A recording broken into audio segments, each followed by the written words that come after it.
Hi guys, welcome to How to Solutions YouTube channel. In today's video, I'm going to show you how you can unpin Instagram post. Before getting into this video, must subscribe to our YouTube channel and click on the bell icon. The first step you need to do is to open Play Store and search your Instagram and update your Instagram application so that you have this new update. Then you need to go back and open Instagram, and then you need to click on your profile picture in the right bottom corner.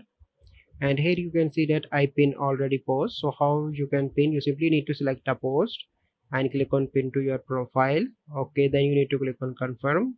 So how you can unpin? You simply need to select any post, and here you need to click on three dots on the top right of the post, and here you find the option of unpin from profile. Click on that option, and then you need to click on three dots again and click on unpin from your profile. So let me show you. Both these posts are now unpinned.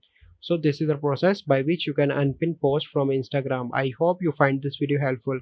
If you find this video helpful, must like this video, subscribe to our YouTube channel for future videos. We'll see you in the next video. Thank you. Have a good day.